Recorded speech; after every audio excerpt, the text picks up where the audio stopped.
In addition to the many questions that are put to myself, Dr. Malachi Z. York, and many of my followers about what I am teaching you, the question, did he make Nibiru up? How do you know that the Anunnaqi are real and not just a fabrication of Dr. Malachi Z. York's mind? And again, just as I have answered before, Nibiru and the Anunnaqi are nothing new. The information that you are now hearing is information that I disclosed to the public as far back as the 1970s, and they are right and exact. Facts are facts and truth is truth. So for those of you that say that NWPU, Nibiru or the Anunnaqi, along with other things, are some new words that I just made up off of the top of my head, such as Nibiru, which means planet of the crossing or planet that crosses the skies. The word Nibiru comes from the Ashuric Syriac, Arabic, root word Nabara, which means to raise, elevate, to go. Nibiru and the Anunnaqi are two of the things that I have been telling you about for over 20 years. When I first mentioned motherships and crafts, as usual, everyone thought I was crazy. People thought that I made it up or got it from the Elijah Muhammad, who referred to it as the mother plane. I will explain this later in this scroll. The thought of extraterrestrials or extraterrestrial crafts from outer space were unheard of, or they simply did not want to accept the fact that their Bible and Quran is filled with encounters of extraterrestrials or what you would consider anomalous. There were those who did know for a fact, and were first-hand witnesses of extraterrestrial beings and extraterrestrial craft sightings during the 1940s in Roswell, New Mexico. So there were some who knew that what I was saying was true, yet they did not want to accept those facts coming from me. However, now scientists are not only charting Nibiru in its orbit, but they are also picking up radar signals from what they call alien life forms. So now they are telling the public about it, and that is your confirmation that it does exist. Now I guess you can trust what I say because the Canaanite says it. 4 years ago, when the Ansaru Allah community became known as the Holy Tabernacle Ministries, or simply the Nubian Nation, and I started to release a whole new set of pamphlets called Scrolls, I mentioned to my congregation to watch the media and watch the other Nubian leaders. They all followed me. They pretend they don't. They wait to see what I have to say.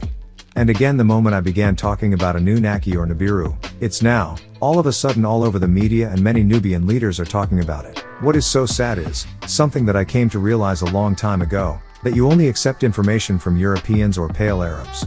If this information is not being said by some pale Arab, then you don't believe it. If it's not being said by a Caucasian, then you don't believe it. If it's not on NBC, ABC, CBS, CNN, or being broadcasted or smeared across the media, then you don't believe it. All of these facets are controlled. You don't see anything on television, tell lies visually, other than what they want you to see. You don't hear anything on the radio that they don't want you to hear. You never question these people or research what they are saying. You just accept what they tell you as true. However, I, Dr. Malachi Z. York, being the one raised for you from amongst you, your own messenger, came giving you information about everything under and now above the sun. Yet, you will question me endlessly. This is because you need the Caucasian stamp of approval. Thus, you will never be able to think on your own. You Nubians are literally out of your minds. That is why I am here, sent to you with right knowledge, right wisdom, and a right understanding which will lead to sound right reasoning, NWPU, to help break this evil hypnotic spell of ignorance that you are under. Do religious leaders teach or even know about crafts? Well, Elijah Muhammad did. Throughout his teachings he spoke about a mother plane, a wheel in a wheel that Ezekiel saw in a vision in books such as The Fall of America, The Message to the Black Man in America, and The Mother Plane. On page 2526 of The Mother Plane, written by Elijah Muhammad, it says, "There is a similar wheel in the sky today which very well answers the description of Ezekiel's vision. This wheel corresponds in a sphere of spheres called the universe. The great wheel which many of us see in the sky today is not so much a wheel as one may think in such terms, but rather a place made like wheel. The like of this wheel-like plane was never seen before. You cannot build one like it and get the same results. And the present wheel-shaped plane, known as the mother of planes, is 1/2 mile by 1/2 mile. So what about those crafts that people claim they see? 60% of the crafts that are seen flying in the skies were made right here on Earth. It is obvious by the construction of the crafts and how they fly. Some of them have wings and others are saucer and oval shaped. That's why most people call them discs or saucers. Think, most people say that the crafts they see came from outer space. In an atmosphere such as outer space where there is no air, why would there be crafts constructed with wings or saucer shaped? This is one way that you can determine whether crafts are made on Earth or from outer space. This is called aerodynamics. What is aerodynamics? Aerodynamics is the study of the flow of air and other gases and of the forces acting on bodies moving through the gases. Aerodynamics is a combination of the word aero, meaning air, atmosphere taken from the Greek word air which means air, and the word dynamic meaning of or relating to energy or to objects in motion. Yakin from the Greek word dunastai, which means to be able, powerful, strong, able. Aerodynamic forces act on airplanes, and any other objects that move through the air. Make note that spacecrafts, such as the shuttles that are sent up to other planets, do not involve aerodynamics because there is no air in space to produce aerodynamic forces. Only its flight through the Earth's atmosphere involves aerodynamics. Now if the UFOs that people are seeing every day are from outer space, where it consists of no air, then why are they shaped to fly through the Earth's atmosphere, an atmosphere that has air? Because they are made right here on Earth. So why do they keep referring to it as the mother plane? First, let me explain to you that a plane has nothing to do with an airplane because an airplane is not flat. This plane is describing a disc-shaped object. So don't let some misinformed preacher, leader, imam or rabbi, etc. come along and tell you that this mother plane that Elijah Muhammad was talking about is an airplane. Because it is not. According to the American Heritage Dictionary, plane is defined as an airplane or a hydroplane. A supporting surface of an airplane, an airfoil or a wing. And is taken from the Latin word planum meaning flat surface, from neuter of planus meaning flat. Now have you ever seen a flat airplane? No. So it is called a mother plane or a mothership because it houses smaller crafts, the same as a mother houses her children. The Holy Bible made for the Hebrew Israelites by their leader Yahweh ben Yahweh, who they call their Messiah, on the forward page. The Temple of Love Publishers, Miami, Florida, also teaches about crafts which they call UFOs. They say that in Genesis 3:8, when Adam and Eve heard the voice of God in the garden, it was coming from a UFO, and in their picture of Adam and Eve being banished from the garden, a craft is shown in the skies. In another picture, the Hebrew Israelites say one of Yahweh's UFOs appeared as a cloud by day and fire by night and hovered between Pharaoh's army and our forefathers. Yahweh fought for us and we held our peace, in Exodus 14:14-20. Also, according to the Hebrew Israelites, Moses was allowed to see Yahweh's glory. Yahweh flies through the heavens in a mother plane that defies imagination. Exodus 33:18-22. Elijah was taken up in a whirlwind in 2 Kings 2:11-12. They say the chariot of fire was an UFO, and Ezekiel gives a perfect description of round flying machines, wheel in the middle of a wheel. In an article published in the Final Call newspaper published by the Nation of Islam on November 30, 1989 AD under Minister Louis Farrakhan's leadership, page 27, entitled UFOs, Fantasy or Reality? By Jibril Muhammad, it states that he and two other representatives of the Nation of Islam went to Frankfurt, Germany to attend a UFO conference. In this article he states within a day or two of the minister's press conference and before the mockery of the mocker could settle in, Allah showed a sign by ordering one of the smaller, or baby, planes to be seen in Washington, D.C. during the conference. In Germany, the conference was shown a report in a Turkish newspaper of one of these planes over Europe. It also says that Louis Farrakhan is being guided to uncover what they are having a hard time uncovering. So they work night and day to try and keep a blanket of secrecy or falsehood over the minister, the two who back him, the truth he preaches, and the wonderful future we as a people have if we will submit to our God Allah. Minister Louis Farrakhan had 1 million people listening to him on October 16, 1995 AD at his Million-Man March, and he did not say one thing about UFOs that he is supposed to be uncovering. Then there was also an article in the Sun newspaper, November 7, 1995 AD, a month later, entitled, New Farrakhan Shocker, I Believe in UFOs, where he claimed that 10 years ago he was taken up by a craft that took him to a larger mothership. He met the Honorable Elijah Muhammad. He said that the Honorable Elijah Muhammad told him that President Reagan was planning a war. Minister Louis Farrakhan is quoted as saying, aliens took me to visit the mothership. I really don't care if you think I'm a nut. Minister Louis Farrakhan spoke about this encounter at the Union Temple Baptist Church in Washington, D.C. to a crowd of 2,000 people. What are the opinions of the leading Bible scholars? Biblical scholars know of a place or thing that their Bible promises them called the Holy City, the New Jerusalem, that is spoken of 5 times in the New Testament. It is the main theme of the book of Revelation. They are not sure if the New Jerusalem is a heavenly abode or an earthly abode or exactly what it is. According to the Wycliffe Bible Commentary, it is probably not to be identified with heaven, but it must certainly be that to which the scriptures have previously pointed, the city of God, the New Jerusalem, the Zion that is above. One must not be dogmatic here as to what may be interpreted symbolically and what must be considered literal. According to the Ryrie Study Bible, New Jerusalem, this heavenly city will be the abode of all the saints, Hebrew 12:22-24, the bride of Christ, Revelation 21:9-10, and the place Christ is preparing for his people, John 14:2. During the millennium, the New Jerusalem, described in detail in Revelation 21:9-22-5, apparently will be suspended over the earth, and it will be the dwelling place of all believers during eternity, as is emphasized in 21:1-8. According to the Clark's Bible commentary, even Jerusalem was the subject of allegory, for it was a maxim among the rabbins, that whatsoever was in the earth, the same was also found in heaven, for there is no matter, howsoever small, in this world, that is not something similar to it in the spiritual world. On this maxim, the Jews imagine that every earthly thing has its representative in heaven, and especially whatever concerns Jerusalem, the law, and its ordinances. According to the Book of Revelation by the Worldwide Church of God, interpreters have held differing opinions as to what it is. Some say this New Jerusalem is a real city. Others claim it is only an allegory of the perfected and eternal church. The New Jerusalem is an analogy of the immoral saints would stand in stark contrast to that of the deceived people in today's system, Babylon the Great. Babylon is the wicked harlot and the New Jerusalem is the holy city of God. Babylon is full of evil, Rev. 18:2. The New Jerusalem is pure, Revelation 21:27. According to Daniel and Revelation by Uriah Smith, if we consider this deception exclusively metaphorical, it is done by many who profess to be Bible teachers, and spiritualize away this city into ethereal nothingness. How unmeaning do these minute descriptions appear? But if we take it in its natural and obvious significance, and look upon the city as the prophet evidently intended, as a literal and tangible abode, our glorious inheritance, the beauties of which we are to look upon with our own eyes, how the glory of the scene is enhanced.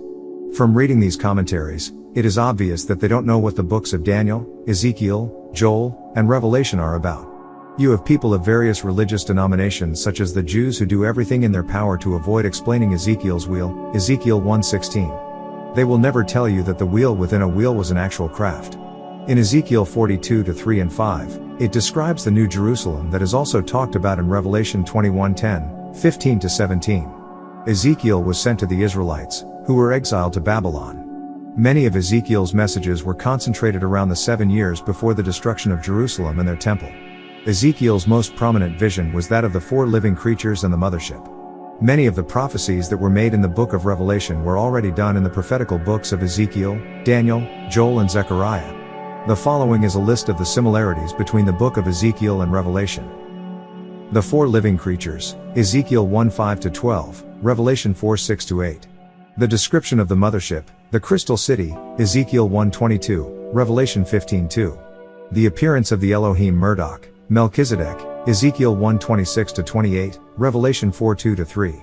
The description of book, scroll, written within and without, Ezekiel 2:9-10, Revelation 4:6-8.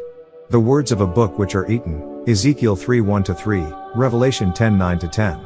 The city of Tyre is like unto Babylon the Great, Revelation 18:7, 9-11, 15-19 and 23, Ezekiel 27:27-33 and 36, 28:17-19. Gog and Magog, Ezekiel 38:2-4, 18, 39-1, Revelation 28. The New Jerusalem, Ezekiel 42:3 and 5, Revelation 21:10, 15, 16-17. The River of Life Kauthar, Ezekiel 47:5-6, Revelation 22:1. The Tree of Life, Ezekiel 47:7, Revelation 22:2. Ezekiel's will is not the only story that they can't explain in the Old Testament. They try to avoid information that is recorded right in the Old Testament in which they profess to believe in. They try to avoid explaining that in Genesis 5:24, Enoch, whose angelic name is Adipha, says God took him where it says, and I quote, "And Enoch walked with God, and he was not, for God took him."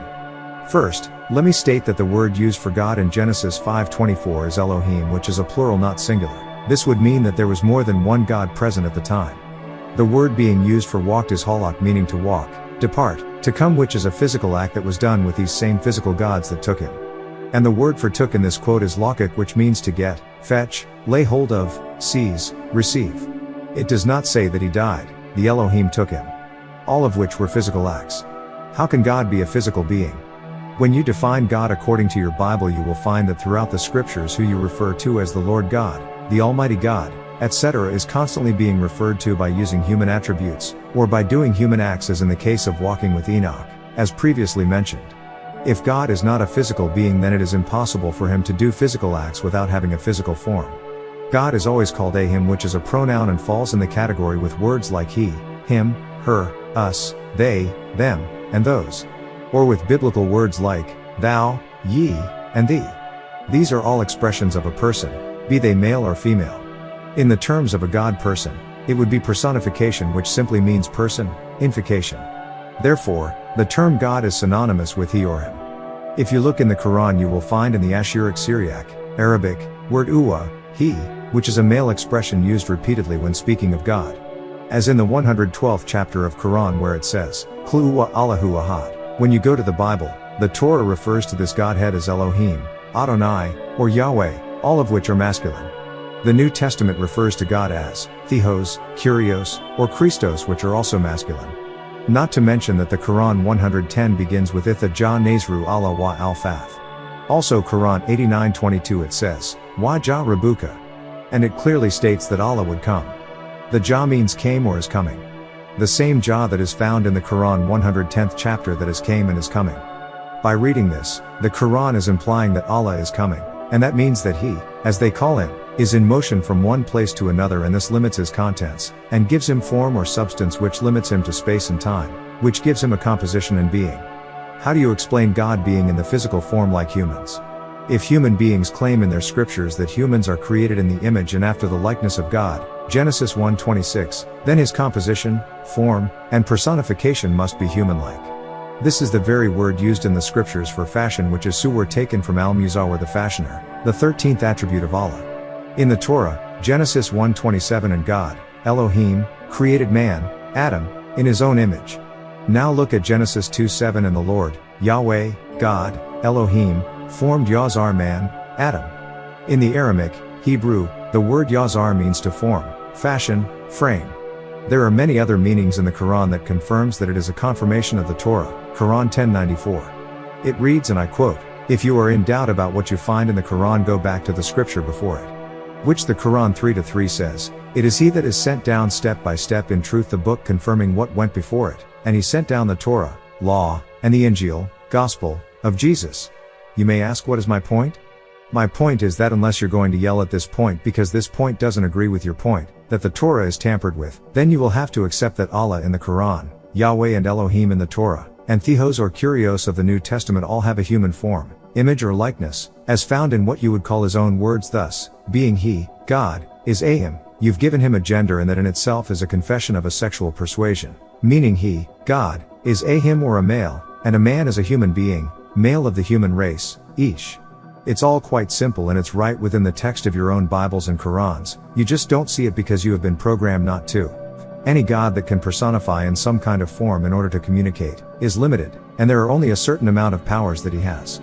This is how you know that the God of your Torah, New Testament, and Quran is not the Most High or the Supreme, because there are no limits to what the All can do. Think about it. In the book of Revelation chapter 21 it tells you that you will meet God, and so does the Quran. They both have the same God concept.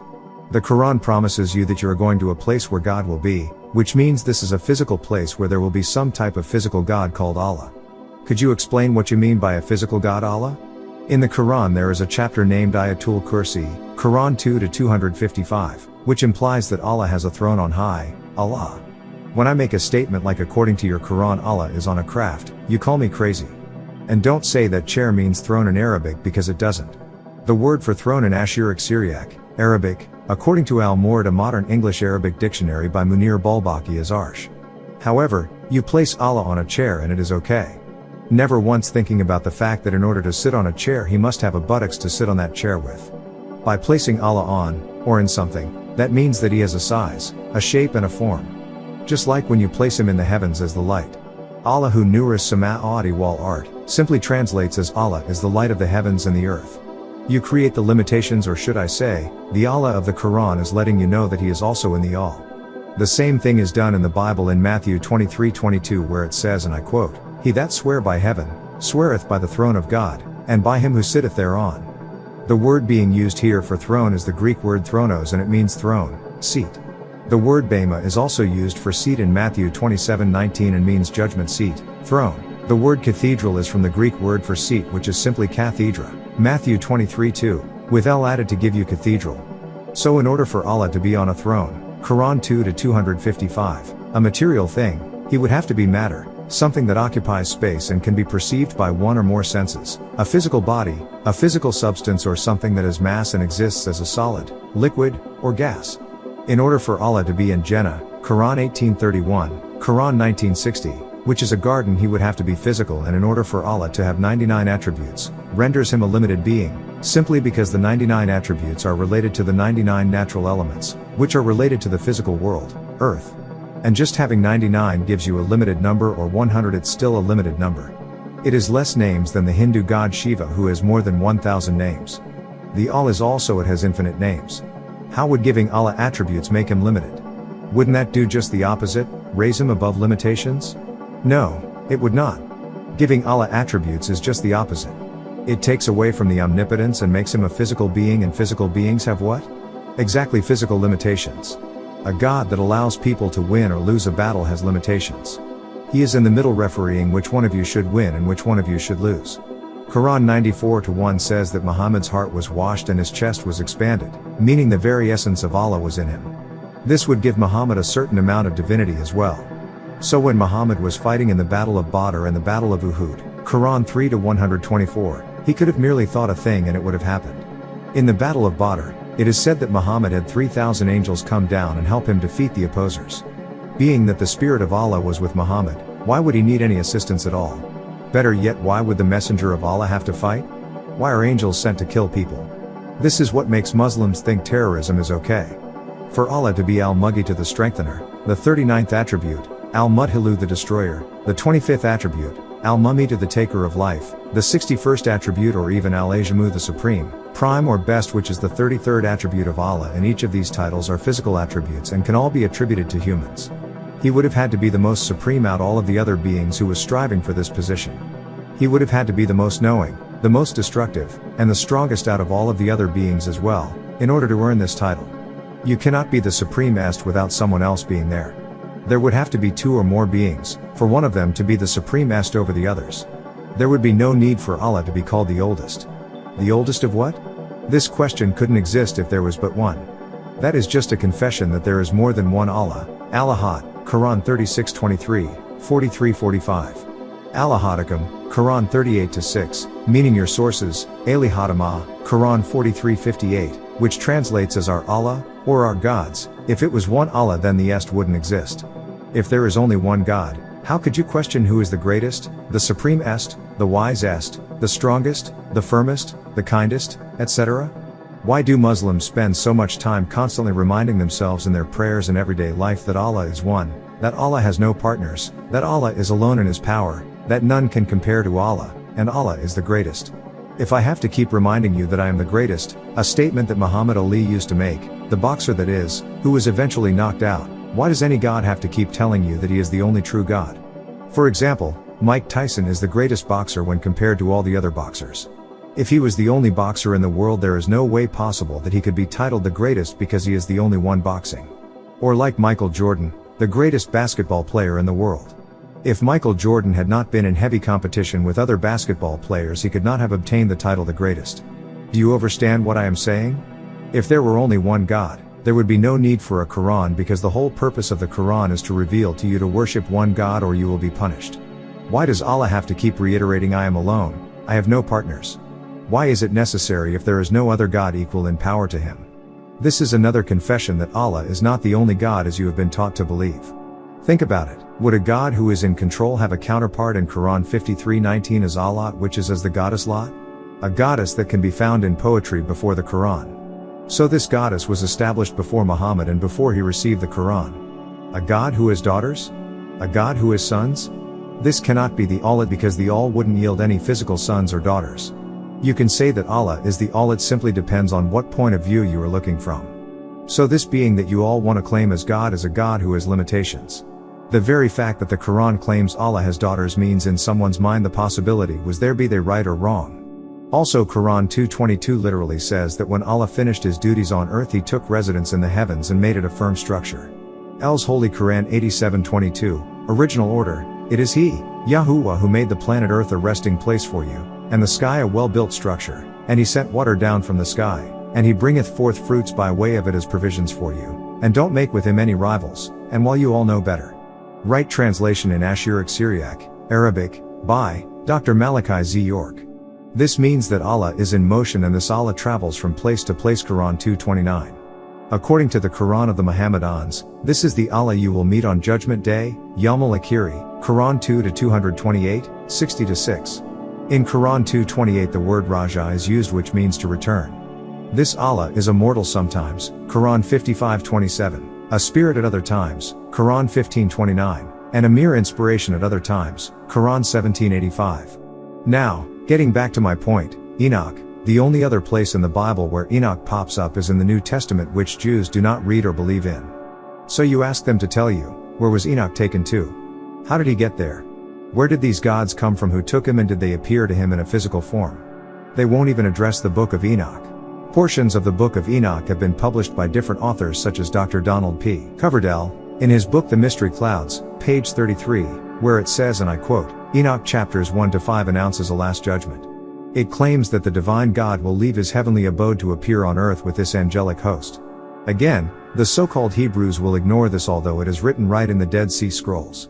Now that you know I didn't just make this all up, you can find the Book of Enoch in its entirety in chapter 11 of the Holy Tablets, El Loha El Qudus. The prophet Elijah was taken up into the heavens, bodily. 2 Kings 2:11, and it came to pass as they still went on, and talked, that behold there appeared a chariot of fire, and horses of fire, and divided between both of them, and Elijah ascended up by a whirlwind into the skies. Right translation in Aramaic, Hebrew, by Dr. Malachi Z. York. Elijah was taken up in a spacecraft. It is obvious that they didn't have the technology that we have today, thus when Elijah, Enoch or Muhammad had experiences, they described them the best way they could. However, these so-called scholars and commentators of the Bible and Quran cannot explain this to you because they do not know. So they make things up and hope that you do not question them. Christians read the New Testament faithfully. They base their very future on the book of Revelation in the hopes that a ship or some type of craft which they are sure about called the Holy City and the New Jerusalem is coming down from heaven, Revelation 21:2. John said he saw the Holy City coming down from Theos, God, out of Oranos, the Orion skies, and the voice even announced that this tabernacle is with anthropos, men, from which the word anthropology comes. He further states that God himself will dwell with them and they shall be his laos, people, and Theos, God, himself shall be with them and shall be their Theos, God. This is clear that Christians believe that their God, the Father of Jesus, is coming in some kind of city called the Holy City. The word holy there is hagios, meaning so the statement is a flying city, a sacred flying city, and God is in it. These are called motherships or space stations that can be found in any Star Trek movie and the likes. They never address exactly what this holy city is, Revelation 21:3-4. If they do, they give explanations such as the following. According to Ryrie Study Bible, New Jerusalem. This heavenly city will be the abode of all the saints, Hebrews 12:22-24, the bride of Christ, Revelations 21:9-10, and the place Christ is preparing for his people, John 14:2. Described in detail in Revelations 21:9-22. 5, apparently will be suspended over the earth, and it will be the dwelling place of all believers during eternity, as is emphasized in 21:1-8. According to the Seventh-day Adventist Bible commentary, the new heavens and the new earth are, then, a recreation, a forming anew of existing elements, and not a creation. Some have insisted that this sea is symbolic of peoples, nations, tongues, but if so, the heavens and the earth would necessarily be symbolic also. Here John simply affirms that the heavens, the earth, and the seas will no longer exist as we know them now. According to the Hebrew/Greek Key Study Bible, the new heaven and earth are described in detail. The new heaven and the new earth are not duplicates of the heaven and earth that now exist. Some have suggested that the new heaven and the new earth will be as this heaven and this earth were at their creation. According to the Clark's Commentary Matthew, Revelation page 1058, this doubtless means the Christian church in a state of great propriety and purity, but some think eternal blessedness is intended. Faith say God in the most special manner, dwells among his followers, diffusing his light and life everywhere. According to Aid to Bible Understanding published by Jehovah's Witnesses, obvious this city is not one erected by men and consisting of literal streets and buildings constructed in the Near East on the site of the ancient city of Jerusalem, which was destroyed in 70 CE. New Jerusalem is heavenly, not earthly, for it comes down out of heaven from God. Revelation 21:10. The members of this bride class when on earth are told that their citizenship exists in the heavens and that their hope is to receive an incorruptible and undefiled and unfading inheritance.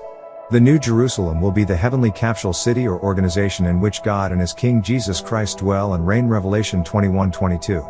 According to the Irwin's Bible commentary, the New Jerusalem is the church in its purity and blessedness as predicted by Isaiah under the figure of a holy Jerusalem, which is more fully described by Ezekiel, and is repeatedly alluded to in the preceding portions of the New Testament. They try to hide the very fact that the crystal city is a craft by telling you things as mentioned above, which all boils down to, they simply don't know. Each of the religious sect of Jews, Christians, and Muslims all had their council. The Jews set up the rabbinical council. They decided what stayed in the Torah and what was taken out, such as the Book of Enoch, the Book of Jasper, and what is known as the lost books of the Bible. The Jews had the Pharisees, who sat at the base of the mountain and made their own book of laws called the Talmud and the Mishnah. The Talmud condoned male chauvinism, as well as pedophilism. Many of the Jews of today don't even know about the contents of the Talmud. The Christians set up several councils of Nicaea. They too removed books from the New Testament. Christians will go out of their way to hide the book of Barnabas because it tells you that Jesus was not really crucified. I am not talking about your everyday Christian. I am talking about the ones who are responsible for what you read and don't read, what gets passed down to you and what doesn't, what you are supposed to believe in and what you are not. You have the canonized books of Paul, Matthew, Luke, and John. These books are referred to as the Synoptic Gospels. And there are more books that were written by Paul, the self-appointed disciple of Jesus. The majority of the events in the Christian world, the average Christian doesn't know about the book of Barnabas. When you try to inform them, as I have done, you are labeled a blasphemer and troublemaker. The same thing happened in Ilam. There were a council of men called the Sahaba who were responsible for chapters being out of order in the Quran. The order that the Quran is in today is not the way it was originally revealed to Muhammad. So what is the place called Dar es-Salaam that Muslims talk about? Well, according to Islamic beliefs, they believe in a place called the Abode of Peace, or in Arabic, Dar es-Salaam. If you look at Quran 6-127 and 6-135, 1025, you will find the word Dar es-Salaam. L's Holy Quran 55-127, original order, for them, is the Abode of Peace, New Jerusalem, with their master, Allah, and he is their nearest friend, because of what they are doing.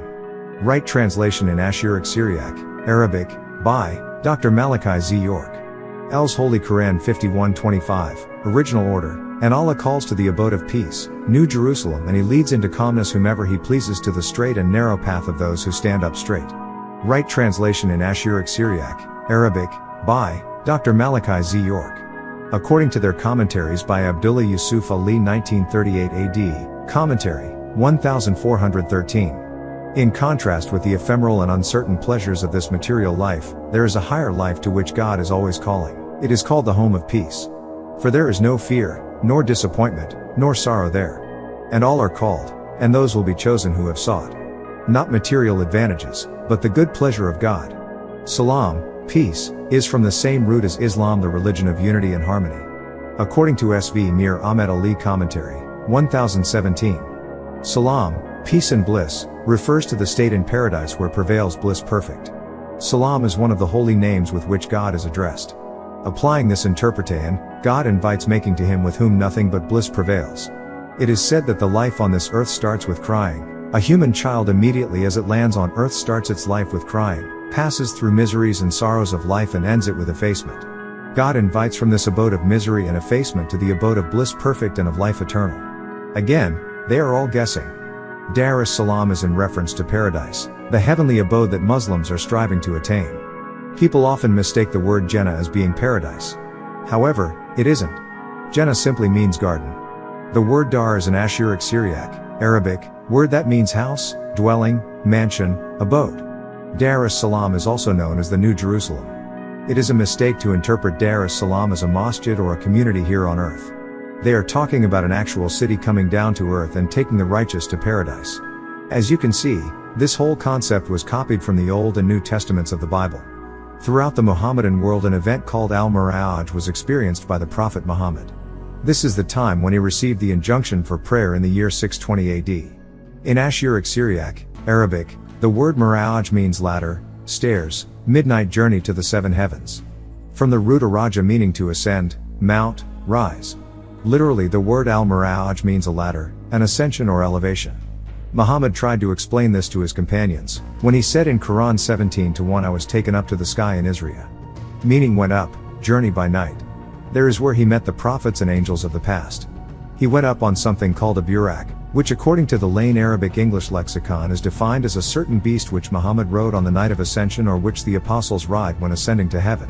resembling a mule, or less than the mule, but greater than the ass, so called because of the intense whiteness of his hue, and his great brightness, or because of the quickness of his motion, in respect of both of which he likened to lightning. You mean to tell me that Muhammad and all the apostles went up to heaven on some beast that is crossed between a mule and an ass? Let's be for real. This of course was not a beast, especially one crossed between a mule and an ass. Ask yourself, what animal in existence ever looked bright, intensely white of hue, likened to lightning? There is none. Yet, Muslims have and still do believe this ridiculous story for centuries. The so-called Muslim scholars, linguists, and educators who are supposed to be so well learnt about the Quran do not know how Muhammad ascended, and instead of admitting that they don't know, they continue to believe and propagate this hadith, which if you take the time to listen to it makes absolutely no sense. Much like all the other hadiths that they believe in. This may be good enough for them, meaning to live in a fictitious world where mules ride you off to heaven, but it isn't good enough for me. Why are they hiding these facts from people? They simply don't want you to know. It is no secret that there were spacecrafts in biblical times, and that intelligent beings that you call angels are indeed extraterrestrials. Again, a fact that I have been teaching you for years. They will tell you in a subtle kind of way, or in a joke to make you laugh about it, so you will not believe them. They don't want you to be aware of what's really going on. They want you to stay in the dark, with no knowledge of what's going on and no inquisition of finding out, keeping you blind, deaf, and dumb under this hypnotic spell of Kingu. There was a Sun newspaper dated May 17, 1994 AD, Volume 12, that published an article entitled "God Sent Aliens to Create the World." This is not a coincidence. They put these kinds of articles inside of tabloid newspapers so that you may think that they are a joke. Just to keep you spellbound. Now that more of the Dead Sea Scrolls are being discovered, they want to write them off like they don't exist. The Dead Sea Scrolls of the Qumran caves were discovered in 1947 AD and are the oldest surviving records of the Old Testament. There is information about extraterrestrial involvements that are written in the Dead Sea Scrolls that they don't want to explain. The money-hungry ones of them are selling pieces of the Dead Sea Scrolls for profit. Everybody knows that there is some craft or city that is somewhere out there. They all try to ignore Zecharia Sitchin's findings, and others who have published books such as Maurice Chetlain, Alexander Heidel, Yahweh Ben Yahweh, Dr. Donald P. Coverdell, and Eric von Däniken, to name a few. I have been saying for 20 years now that there are other planets that exist in this solar system as well as on the other side of the sun. Needless to say, everybody thought I was crazy. Now, NASA, National Aeronautics and Space Administration, is saying that there are more than 9 planets, and with the use of time machines, they can travel to other parts of the universe. It's no coincidence that soon after I first spoke about a planet ship called Nibiru, there were findings all over the media of how satellites are picking up radar signals from something that is the size of Jupiter coming into Earth's atmosphere. This information was broadcasted on the Sci-Fi Channel, Science Fiction, and is referred to as Rilo 7 by some scientists. The most recent discovery is the sighting of 2 new planets that sustains life and is 40 light years away, which is close according to space-time. One of the planets is located orbiting the star 70 Virgins, in the Virgo constellation, and the other 47 Ursae Majoris, a star within the Big Dipper. Both of the planets, as scientists are calling them, each are about the size of the Sun. They know that it is too large to enter the Earth's atmosphere. Sounds familiar? And it doesn't stop there. In an issue of Sun magazine dated February 20, 1996 AD, in an article titled "World End in Year 2000", it speaks about a star that is going to destroy the Earth in the year 2000 AD. The paper states that it will not actually hit the Earth, but it will come close enough to pull the planet Earth out of its orbit.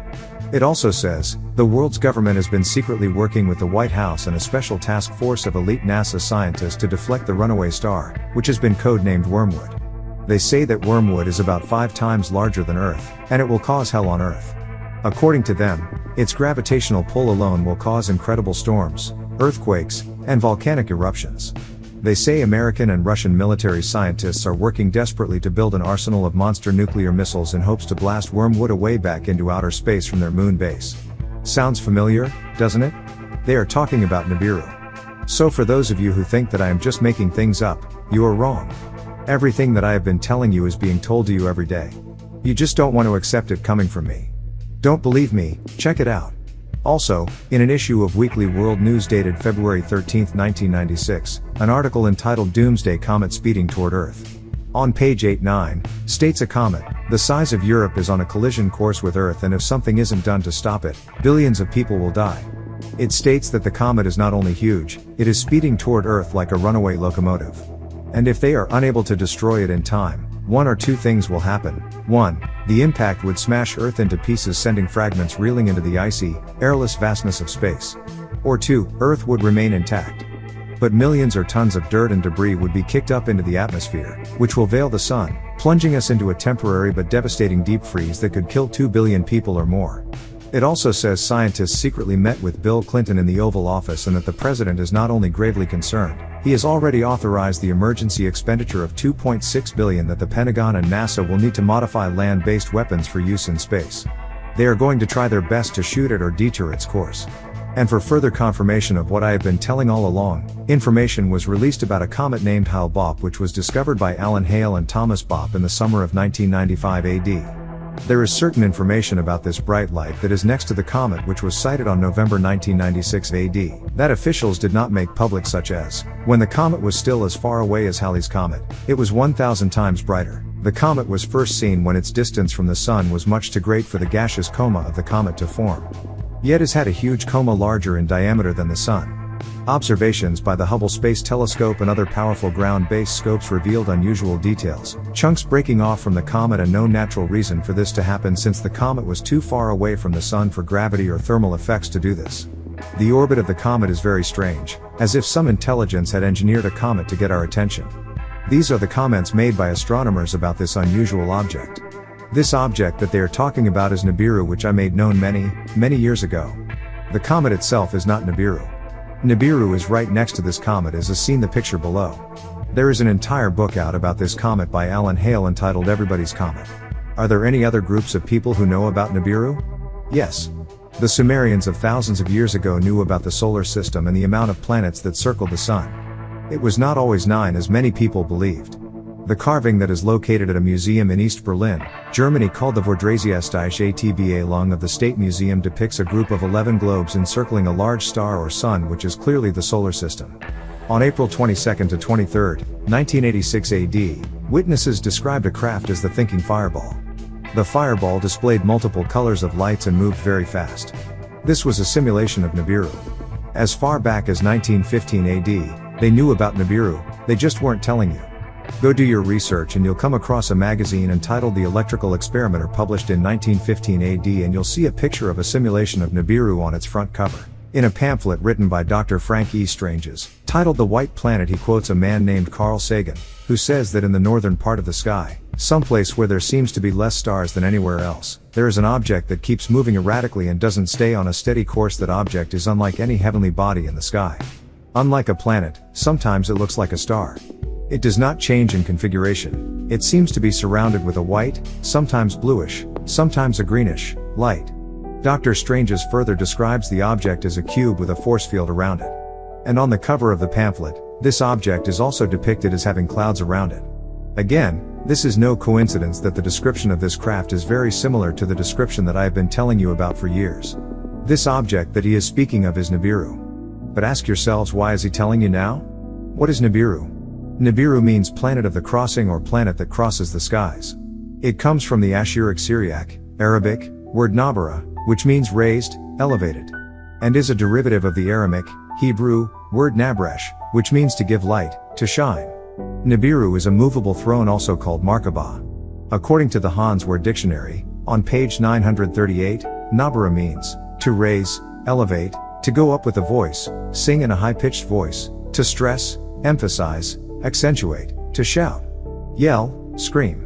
According to the Lane's Arabic English Dictionary on page 2757, Nabara means raised, or elevated, a thing, raising of the voice. As you can see, Nibiru is not a word that I just made up. If you would do your research before you say that it's not true, you would know that. Nibiru stems from the Aramaic, Hebrew, word Nabresh and Ashuric Syriac word Nabara, which leads back to the ancient cuneiform language meaning crossing place, or planet of the crossing. I don't just make things up, I don't have to, I do my research. Unlike most leaders, I simply deal with facts.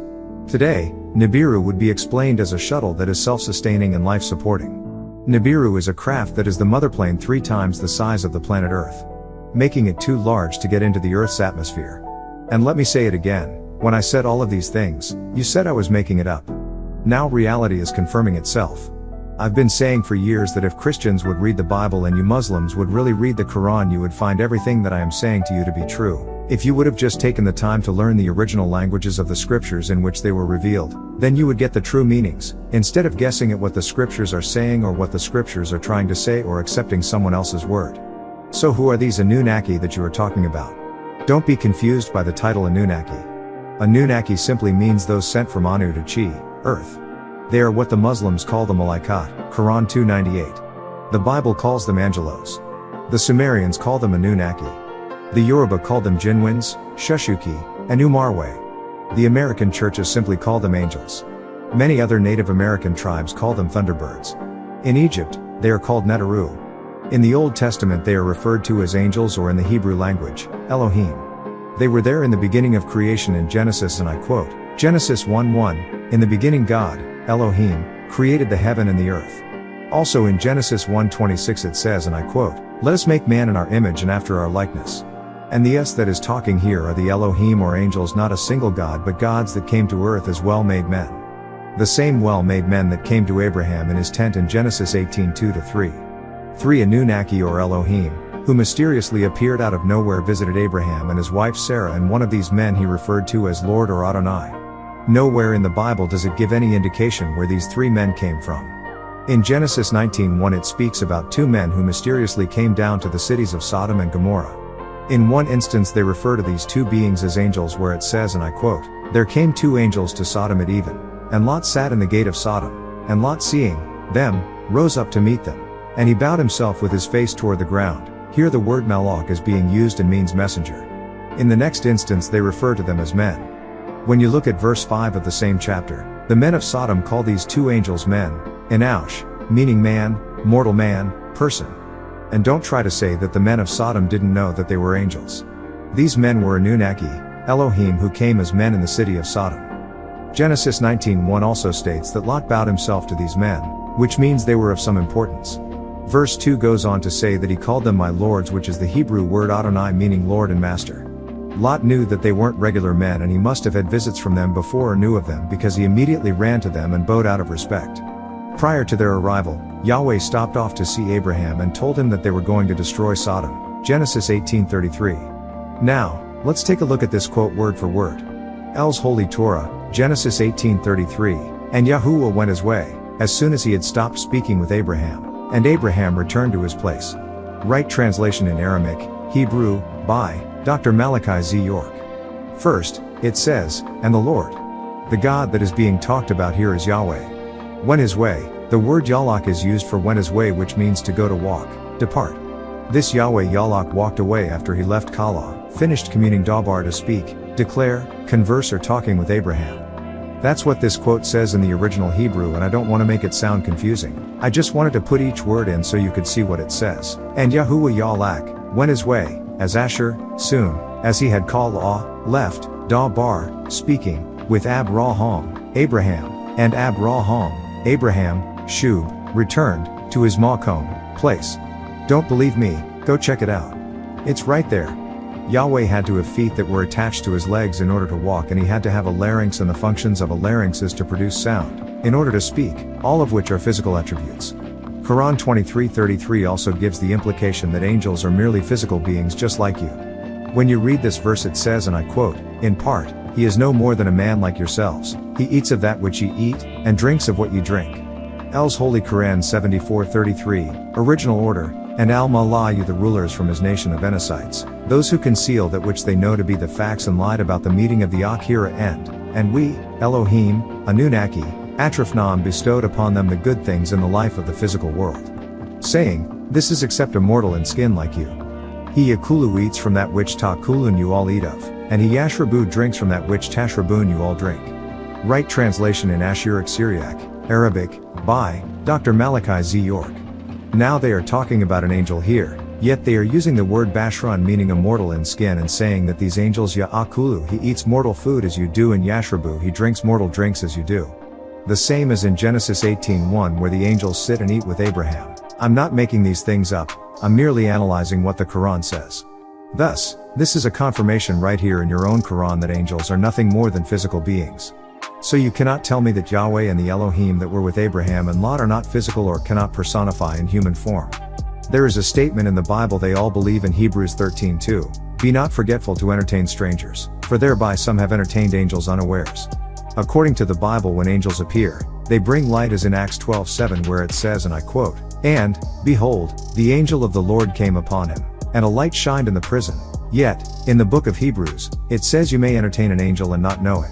Entertain angels unaware implies that they can sit in front of you and you won't even know. The fact that angels sat and ate bread with Abraham, Genesis 18:5-8, means they must have been in human form with a human digestive, respiratory, and excretion system and have intestines to hold feces and a bladder to hold urine, two things that are considered impure. How could you not know that an angel is an angel if it does not look just like you? In other words, if what Christians, Hebrews, Muslims, etc., define angels to look like appeared to me, as a fat baby with wings, an illuminating light, some spirit form wearing a halo over its head, flying out of the sky, or a man in a white flowing robe with lights all around him, then there is no way that I could mistake that so-called angel for anything else other than an angel. But if an angel appeared to me, in the form of a man, looking just like myself or any other human being, then there is a great chance that I may not know that I have been speaking with an angel. This statement is clearly telling you that angels look like you. So, when people try to tell you about apparition appearances or spirit angels, they are talking about the devil, because according to 2 Corinthians 11:14, where it says, "And no marvel, for Satan himself is transformed into an angel of light." The devil comes in the form of light, whereas the rest of the Bible talks about angels as men or in physical or human form. According to this quote, the devil is an angel of light, so when you're in your churches talking about you are getting the Holy Ghost and how you are filled with the Holy Spirit, if it wasn't somebody who walked over to you, then it must be the devil. There are places in the Bible that says that angels appeared, which in the Aramaic, Hebrew, is ra'ah, to see, inspect, and the same in Ashuric, Syriac, Arabic, ra'an means to see with the physical eye. In fact, the statement "I will see you later, araka fi ma bed," means that the person is going to leave you, but when they return physically you will see them. This is not a spirit or apparition. The word used for things of that nature is sa'ada, which according to the Hans Word Dictionary means testimony, witness, evidence, deposition. The Hebrew word used for appeared, ra or ra'ah, is the same word that Hagar, wife of Abraham, called out to the angel Roy in Genesis 16:13. Roy, which is the name of an Egyptian deity, can be found under the word Sekist and is from the root word ra, and is sometimes pronounced Ray, from where you get the English word rays, as in the rays from the sun. Hagar, being an Egyptian herself, was calling on the gods of her family. She took the name El she learned from Abraham and her family about the deity named Ra and called on him. Now, in the books of Exodus it speaks of Moses talking with God, Exodus 3:4, and seeing God, or another place such as when Elijah and Moses appeared to Jesus and three of his disciples, Peter, James, and John, in Matthew 17:3. Throughout the Old Testament, Yahweh, the head God of the children of Israel, appeared to different people in several places, Exodus 6:3, 1 Samuel 3:21, 1 Kings 3:5, 1 Kings 9:2, 2 Chronicles 3:1, 2 Chronicles 7:12. Now let's get back to the story of Lot. Lot also calls these angels men. If you go further down in this chapter of Genesis 19 to verse 10, it says, and I quote, "But the men put forth their hand and pulled Lot into the house to them and shut the door." Again referring to the angels as men, Enosh. The first time that the word Enosh, which is the same word, is used in the Bible is referring to a man named Enosh who was the first mortal man. In Genesis 4:26, and from then on the word Enosh was hidden in the English translation under the word man. Also Adam is hidden under the word man in your Bible. This time when they are referring to the angels who came to Lot, they say they have hands, yod hand, hand of man. In order for them to be able to pull him into the house they would have to be in the physical form. Not to mention that they had feet, ragel meaning foot, leg that Lot wanted to wash in Genesis 19:2, mouths and digestive systems to eat in Genesis 19:3, and bodies to lay down on in Genesis 19:4. These beings that you keep referring to in the Bible as angels are nothing more than beings who come to earth for whatever reason, to perform whatever task. These beings that you are calling angels are simply extraterrestrials. Call me what you'd like, but truth is truth. The problem is that people are trying to sell you physical or unseen things, so that they can give you a blind hope for religion. You see, blind and unseen work together. This has to be done because people are turning away from the church and Christianity because they are waking up to the truth. Christianity is dying. Nubians and Orientals are giving them back their religion. So lots of money is being spent to make you think a 2,000-year-old religion can really help. There is nothing that a 2,000-year-old religion can do for you today if it hasn't done anything for your ancestors who came here over 300 years ago. A 2,000-year-old dead man can't do anything for you. Christian leaders and propagators are starting to see that you all are realizing that we are our own gods. And it's frightening them. Back in the 1960s, there was a wave of yogis, Hindus, Buddhists, Swamis, etc., brought to America. The majority of people that were a part of these groups were Caucasians. Even Islam is moving swiftly from Nubians to Caucasians. Throughout all of the phases that Nubians went through, we maintained our African identity. There is a wave of Christians that are out now spending millions of dollars making videos and tapes to keep you under the spell of religion. These videos include information on different groups, Satanism, government involvements, New World Order, etc., but at the same time, trying to convert you to their new form of Christianity. They are the New Age. Why do you call the so-called angels extraterrestrials? When you break down the true meaning of the word extraterrestrial, you come up with extra-terrestrial, meaning extra beings that are on the planet Terra, another name for Earth, and bred the word terror as in terrorized to keep you fearing some spook god, that are astral, out or from the stars. So an extraterrestrial can be anything from a meteorite to a comet to a being from another planet. Do you follow? The word extra is self-explanatory. It means more than is needed or should occupy. Terrestrial is the opposite of celestial. Terrestrial means earthly, to reside within the Earth's atmosphere. So you have extra beings in the terrestrial or terrible environment called the planet Earth that come from the stars. That's why Jesus said in John 8:23, and I quote, "And he said unto them, Ye are from beneath, I am from above Anu," meaning up, on high, above, ye are of this world, I am not of this world. He was simply saying he is not an earthling. He is from somewhere else, somewhere that is up there, or what some refer to as heaven. The Muslims call it Samawati. The Hebrews call it Shemayim, both coming from the word Sham or Sama, meaning up there.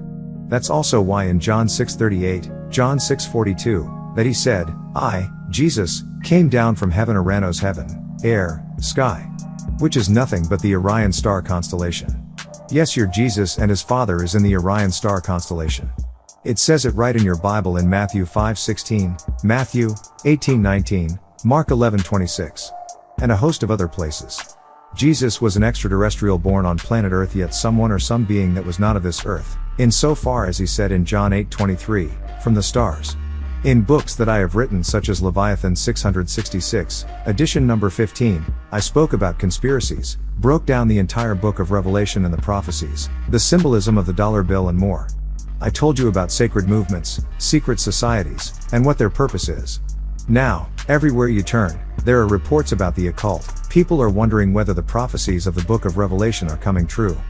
People are just waking up to information on the Illuminati and the New World Order every day. It's all over the place. For years I have been teaching of how Jesus wasn't crucified on a cross, and I gave several facts to back it up. I told you what size the cross would have to be in order to support Jesus. I told you the type of wood that had to have been used to hold Jesus' weight. I told you the size of the nail that was hammered into Jesus' wrist and how it couldn't have supported his body, and I can go on and on. But what did you do? You said, he is an antichrist, he's crazy. Jesus did die on a cross.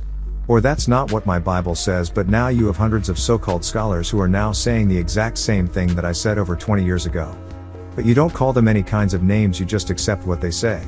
There are different kinds of extraterrestrial beings. Some look like humans, others look like insects, and others are indescribable. Now that I've been talking about extraterrestrials, it is all over the media. This has happened to me since I began teaching. I would say something or write information in my books, then soon enough it is the main topic in the news. Now I said that 666 is a fake number used to hide zigzag zig because the sixth letter of the Hebrew alphabet would be Zion, and you would get ZZZ, or Zion Zion Zion, which is now the seventh letter, but originally was the sixth letter, which is now the letter Vav. So you would have WWW, or Vav Vav Vav, and the Hebrew abjad of Vav is equivalent to the number 7, which is the ancient Ashuric Arabic number 6. And the Arabic letter Vav is nothing but the number 6 upside down. The sixth letter Vav, which is equivalent to the Arabic number 7, or the seventh letter Zion, which is also equivalent to the Arabic number 7. The Arabic number 7 is nothing more than the Hebrew number 6. They simply switch them around to deceive you. You can best believe that soon they will try to use this information also. I predicted that the year 2000 AD would be the end of the world. By that I mean, the end of the devil's rule. His 6,000 years are up. You can see his rule coming down all around him. When I first said it 30 years ago, I looked crazy, but now everyone is saying it. I was basing this on the alignment of the planets in this solar system. Back in the 1990s, it was all over the media like never before. A man named Richard W. Noon wrote a book entitled May 5, 2000 in 1982 AD, predicting the end of this world. Everything that I have said is now coming to pass, and it's no coincidence that the whole world is lining up to what I am saying. All the religious teachers, different sects of Muslims, different denominations of Christians, all of the Hebrew Israelites, etc., are taking bits and pieces of my doctrine and using it as if they are saying something new. You have people like Minister Louis Farrakhan quoting everything I say. Ask him, why is he quoting everything I say if I'm so wrong? Or people like Dr. Valentine, Dr. Blair and the likes are talking about melanin, or UFOs, which I later changed to IFO, Identified Flying Object, and everybody picked that up too. As a Muslim, I spoke about these things. I spoke about the Enuma Elish, the Gilgamesh epics, and the tablets that were written and recorded long before the Bible and the Quran. Everything that I said years ago is confirming itself. Now all of these things are becoming a reality to you. Because it is beginning to happen to you. But still I'll be called a nut, and with the holy tablets that was revealed to me for you, they are going to foolishly turn away from it.